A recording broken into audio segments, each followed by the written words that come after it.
안녕하세요. 저는 귀여운 손주가 태어날 날만 기다리고 있는 할머니입니다. 살면서 자식 농사만큼 중요한 건 없다고 하잖아요. 저와 남편은 불과 몇 년 전까지만 해도 자식 농사 망했다고 좌절감에 빠져 있었어요. 하지만 시들어있던 꽃도 희망을 잃지 않고 진심을 담아 키우면 언젠간 다시 예쁜 꽃을 피우듯 저희 자식들도 뒤늦게나마 저희의 진심을 알아주기 시작하더라고요.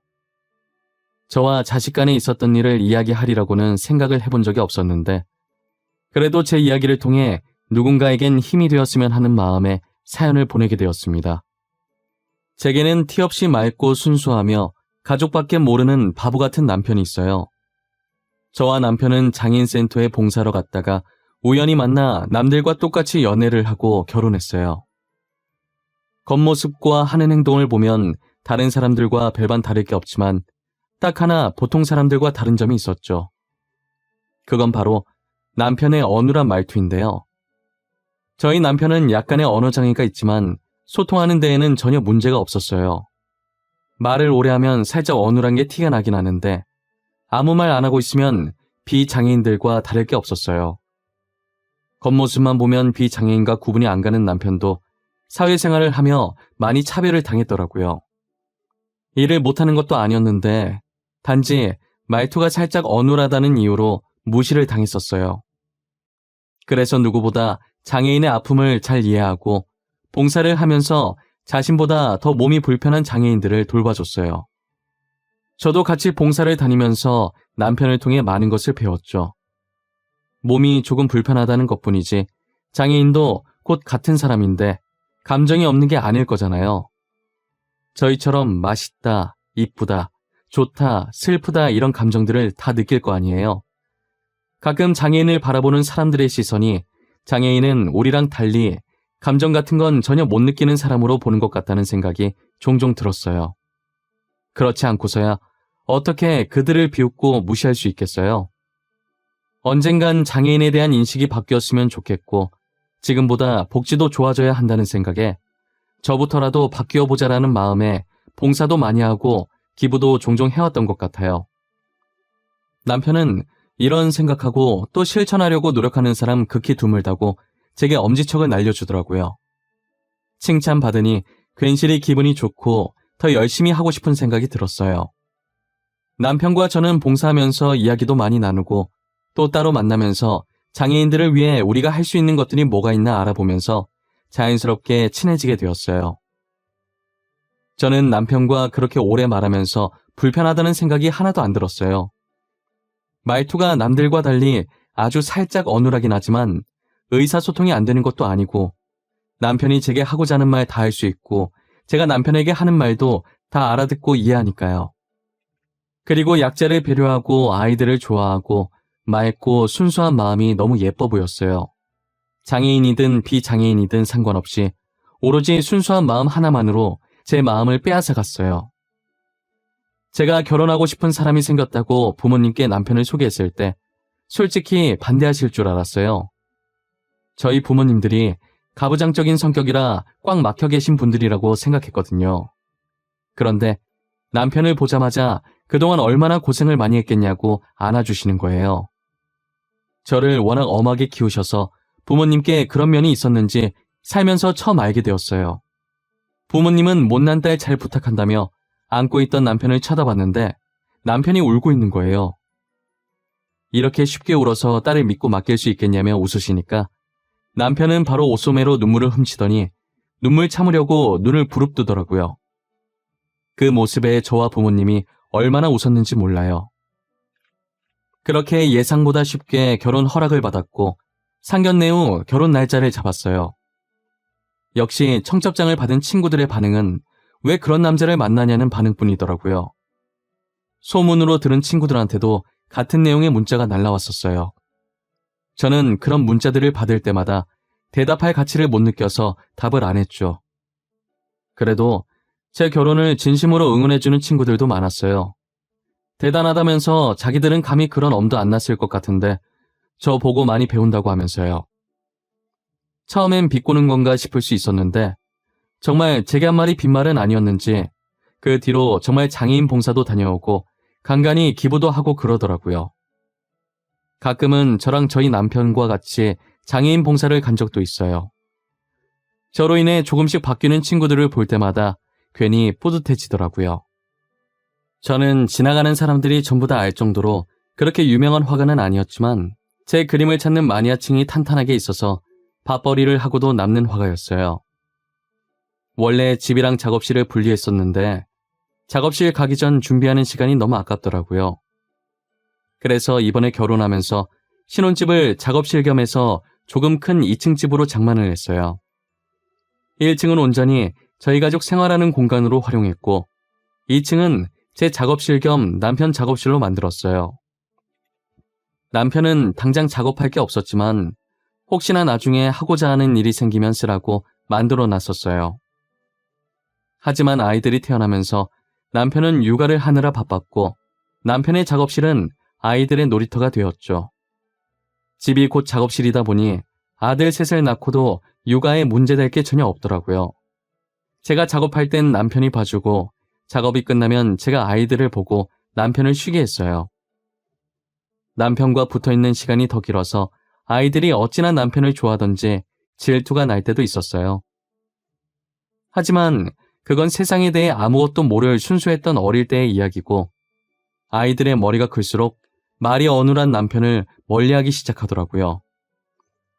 아빠 곁에서 한시라도 안 떨어지려고 하던 아이들이 이젠 자신의 근처에도 오지 말라고 하니 남편은 당연히 바뀐 아이들을 보면서 슬픔에 잠겨 있었죠. 한 번은 학부모 상담이 있어서 학교에 가려고 하는데 첫째가 진지하게 말을 하더라고요. 엄마, 아빠는 학교 안 오면 안 돼? 솔직히 우리 아빠는 다른 아빠들이랑 다르잖아. 나 진짜 부끄러워서 학교 못 다녀. 그러니까 엄마만 와. 알았지? 너 그게 무슨 말버릇이야? 내가 그렇게 가르쳤어? 아빠가 너 얼마나 이뻐했는데 어떻게 그래? 아, 싫은 걸 뭐 어쩌라고.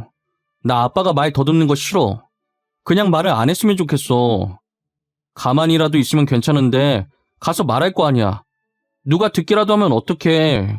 나는 싫어. 부끄러워. 너 진짜 왜 그래? 원래 안 그랬잖아. 어릴 땐 아빠 좋다고 따라다녔었잖아. 도대체 왜 이렇게 아빠한테 상처를 주는 거야? 어? 엄마는 왜 자꾸 어릴 때 얘기를 꺼내? 지금은 싫다고. 내가 싫다잖아. 엄마만 오라는 게 그렇게 잘못된 거야? 엄마만 와도 되는 거잖아. 굳이 둘 다 와야 돼? 첫째는 남편이 학교에 가면 어눌한 말투 때문에 부끄럽기도 하고 친구들한테 놀림받는다고 남편을 두고 저 혼자만 학교에 오라고 하더라고요. 저는 제 배 아파 낳은 자식 입에서 그런 소리가 나올 줄은 꿈에도 몰랐어요. 정말 사소한 거라도 혼내면 다시는 안 혼나려고 같은 실수 반복 안 하는 아이인데 정말 사소한 거라도 혼내면 다시는 안 혼나려고 같은 실수 반복 안 하는 아이인데 남편과의 문제에선 절대 제 말을 들으려고 하지 않았어요. 매번 혼내고 싸워도 늘 처음으로 돌아가서 남편을 멀리하려고만 했어요. 첫째랑 같이 학교 갔다가 남편의 말투를 들은 아이들이 어린 마음에 첫째랑 안 놀아줬었나 봐요. 첫째에겐 아무 문제가 없었지만 남편이 말을 잘 하지 못한다는 이유 하나만으로 아이들이 피하고 놀아주지 않으려고 했던 거예요. 물론 그 아이들이 하는 행동은 정말 잘못된 것이고 그것 또한 가정교육의 문제였겠지만 첫째는 그 일로 상처를 받았고 원인이라 생각하는 남편에게 화풀이를 하게 된 거죠. 집 근처에 외식이라도 하려고 나가면 혹시나 친구들이랑 마주치게 될까봐 창피하다고 남편을 데리고 나가지 말자고 하는 통에 매번 다른 동네까지 가서 외식을 했었어요. 첫째가 계속 이렇게 행동하니 당연히 밑에 동생들도 보고 배워 첫째가 하는 행동 그대로 했어요. 하나만 난리쳐도 머리 아픈데 셋씩이나 난리를 치니 지옥이 따로 없었어요. 그래도 눈치껏 가부장적인 저희 부모님 앞에서는 한마디도 안 하고 있더라고요. 친정 부모님께서 장손이라고 첫째를 마냥 이뻐하셨었는데 전에 한번 남편한테 하는 행동을 보고 처음으로 첫째에게 정색하시면서 호되게 혼낸 적이 있으셨거든요. 저도 똑같이 혼을 냈었는데 풍기는 아우라가 달랐는지 그 뒤로는 외갓집에 간다고 하면 남편한테 찍소리도 못하고 구석에서 자기들끼리 놀고 있더라고요. 저는 그래도 아직 아이들이 어려서 못 모르고 사춘기니까 성인이 되어 철들면 바뀔 줄 알았어요. 하지만 제가 아이들을 과대평가했었는지 성인이 된 후에는 철이 들긴커녕 오히려 자기들 다 컸다고 남편에게 막대하는 게 더 심해지는 거예요. 이제 부모 도움 없이 혼자서 할 수 있는 것들이 많아지니 남편은 더 이상 필요 없다고 느껴진 거겠죠. 자식들 결혼시킬 때도 정말 많이 싸우고 남편과 저는 자식들에게 실망감을 느꼈어요. 상견례 하면서 아버지를 부르지 말자는 게 말이 되나요? 첫째는 아버지 바빠서 못 온다고 대충 말해놓을 테니 아예 오지 말라고 하고, 둘째는 남편과 똑 닮은 작은 아버지를 제 옆에 앉히겠다고 하는 거예요. 그나마 형들보다 양반이었던 셋째는 아버지 오시긴 하는데 원래 무뚝뚝해서 말이 없는 편이라고 했으니 짧게만 대답하라고, 길게 대답하면 들킨다고 신신당부를 하더라고요. 자식들 결혼시키면서 저희가 이렇게 심적으로 힘들고 상처받게 될 줄은 몰랐어요. 그 상황에도 남편은 허허하면서 바보같이 자식들이 하자는 대로 해주자고 하는 거예요. 괜히 자신이 고집부려서 상견례 갔다가 결혼 못하게 되면 그 원망 누가 다 듣겠냐고 하면서요. 상견례만 잘 넘어가면 어차피 마주칠 일 많이 없어서 결혼식 날 부모님 석에는 앉혀드린다고 하니 자신은 결혼식장에 가서 자식들 결혼하는 모습을 보는 것만으로도 감사하다고 하더라고요. 그렇게 저희는 이런저런 많은 일을 겪고 우여곡절 끝에 마지막 남은 막내의 결혼까지 무사히 마쳤다는 표현이 맞는 건진 모르겠지만 아무런 탈 없이 잘 끝마쳤어요. 자식들 결혼을 다 마치고 모든 게 끝났다고 생각했어요. 며느리들도 저희 남편이 말이 어눌하다는 걸 알고 결혼을 한 것이었거든요. 그래서 이제는 조금 편하게 살 수 있지 않을까 했어요. 저희 자식들 중에 막내가 제일 먼저 저희에게 손녀를 안겨주었어요. 저희는 혹시나 사돈이랑 마주칠까봐 사돈이 가신 후에 보러 갔어요. 눈은 저희 아들을 닮고 나머지는 막내 며느리랑 똑 닮은 것이 너무 이쁜 거예요. 저는 손을 씻고 아이를 안아들었고 남편도 아이를 안아보고 싶어서 손을 씻고 기다리고 있었어요. 아이는 저를 보기 위해 눈을 뜨려고 안간힘을 쓰는데 어찌나 예쁜지 몰라요. 그렇게 제가 몇 분 정도 안고 있다가 남편에게 아이를 넘겨주려고 하는데 물을 떠오던 막내 아들이 그 모습을 보고 물을 내려놓더니 기겁하면서 달려오더라고요. 남편은 아직 애를 제대로 안아보지도 못했는데 막내 아들이 순식간에 아이를 낚아챘어요. 아, 아버지, 그렇게 애를 막 안으시면 어떡해요. 태어난 지 얼마 안 돼서 면역력도 약한데 애한테 병균 옮으면 어쩌려고 그래요. 왜 이렇게 생각이 없어요? 미안하다. 근데 나 손 씻었어. 비누로 깨끗하게 씻고 아이 안은 거야. 옷이 더럽잖아요, 옷이. 밖에서 먼지 다 묻히고 왔을 거 아니에요. 가뜩이나 아이한테 문제 있을까봐 태어날 때까지 얼마나 걱정했는데. 너 방금 한 말 무슨 뜻으로 말한 거야? 아이한테 문제 있을까봐 걱정했다고? 무슨 문제 때문에 걱정한 건데? 혹시 내가 생각하는 그런 거 아니지? 어머니가 생각하는 거 맞아요. 혹시나 우리 애한테도 장애 있으면 어쩌나 걱정했어요. 유전일 수도 있는 거잖아요. 저희는 운 좋게 아니었지만 저희 딸은 그럴 수도 있잖아요. 오빠, 부모님한테 말을 왜 그렇게 해? 내가 저번에도 그렇게 얘기하지 말라고 그랬지. 왜 계속 아버님을 못 살게 굴어, 어? 아이 일이네. 오빠도 아이 만지지 마. 내가 낳은 아이야.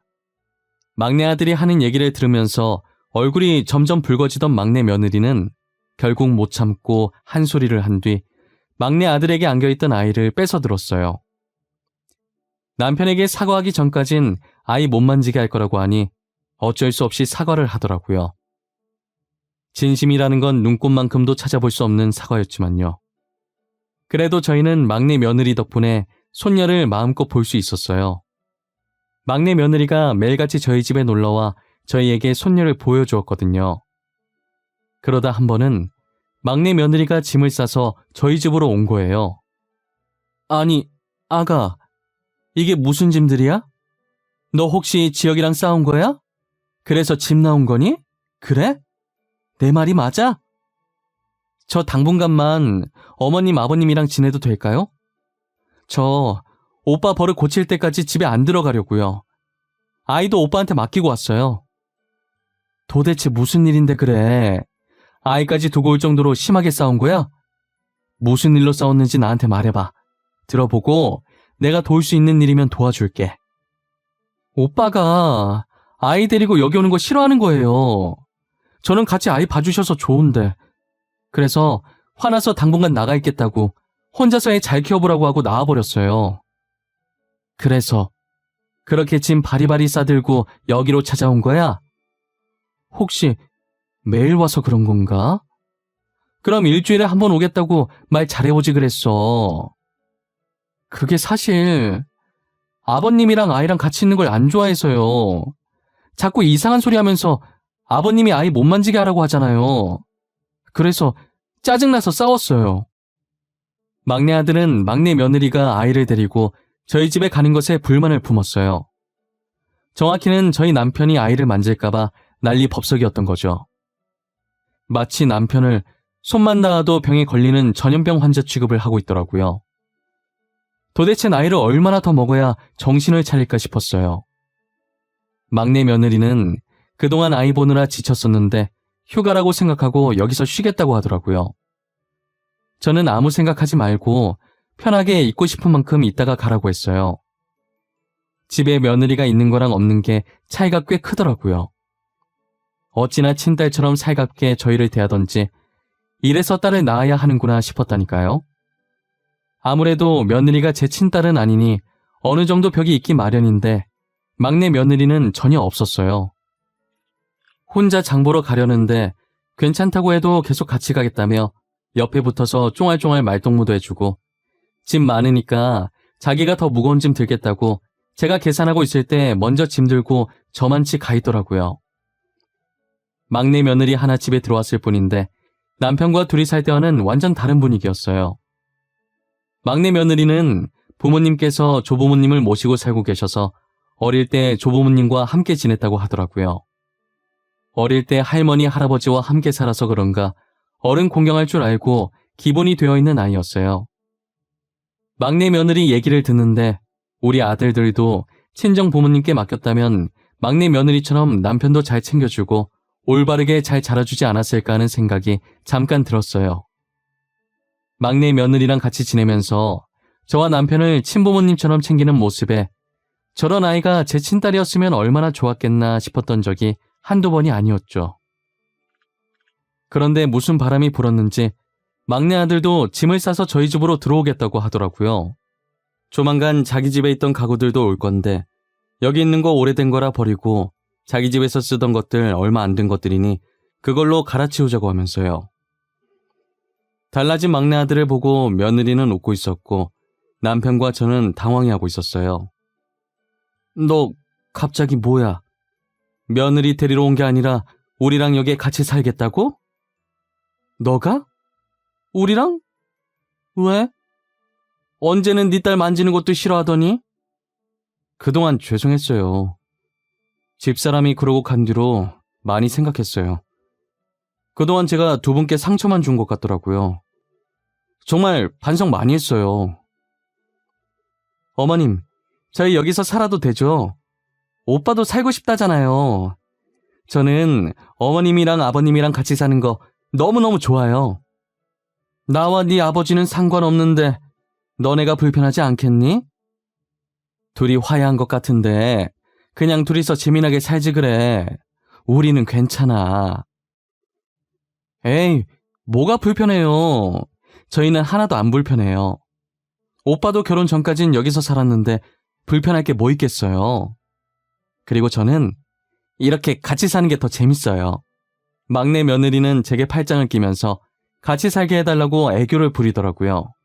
저야 같이 살면 시끌벅적한 게 사람 사는 집 같고 좋지만 아이들이 불편할까 걱정이었어요. 아이들은 불편할 것 하나 없다고 같이 살겠다고 하길래 못 이기는 척 그러라고 했죠.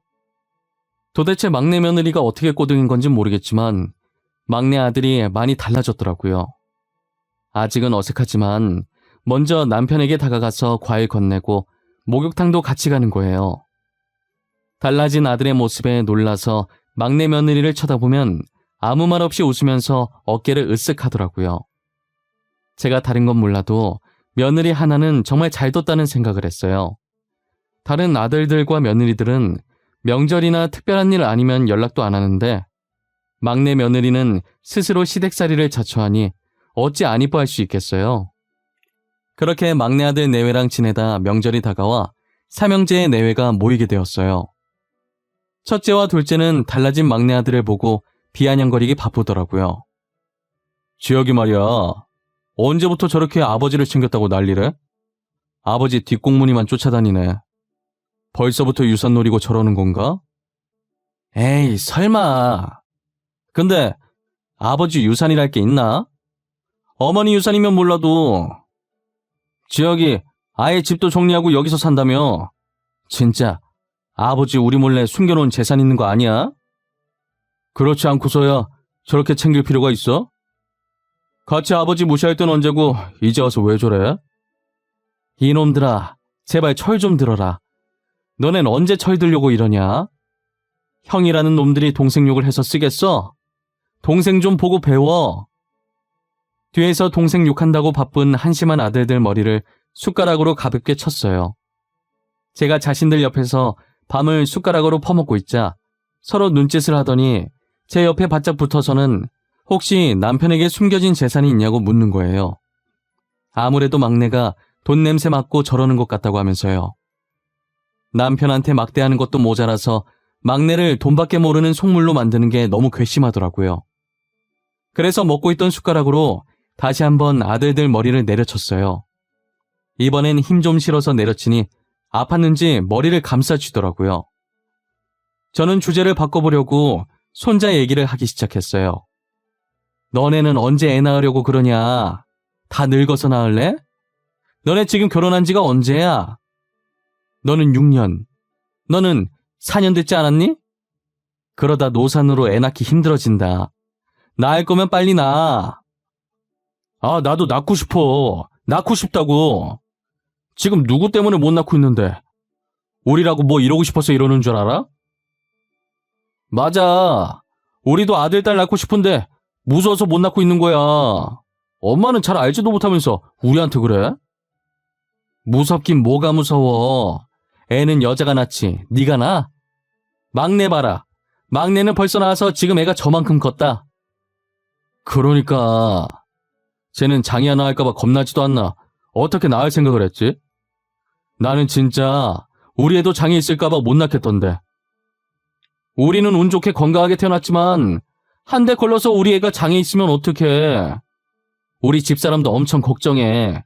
애는 낳고 싶은데 문제 생길까봐. 아들들이 저렇게 얘기하니 며느리들도 무섭다고 한마디씩 거들기 시작하더라고요. 저는 와중에 남편이 제 심부름으로 잠시 밖에 나가 있어서 이 자리에 없다는 게 다행이라는 생각이 들었어요. 만약 같은 공간에 있어서 이 말을 들었다면 얼마나 상처를 받았겠어요. 순간 저도 욱해서 아들과 며느리들한테 그런 식으로 살지 말라고 소리쳤고 제 목소리가 커진 걸 듣고 부엌에 있던 막내 아들 내외가 무슨 일이냐고 뛰쳐나왔어요. 진짜 보자 하니까 너네 진짜 그딴 식으로 살지 마. 그러다 천벌받아. 그리고 첫째랑 둘째, 너네는 부모님이 그렇게 가르치셨니? 시아버지 대우 그딴 식으로 하라고 하셨어? 어머님, 무슨 일이에요? 왜 목소리가 커져요? 싸우는 거예요? 너네 아버지는 장애 가지고 태어나고 싶었겠니? 어?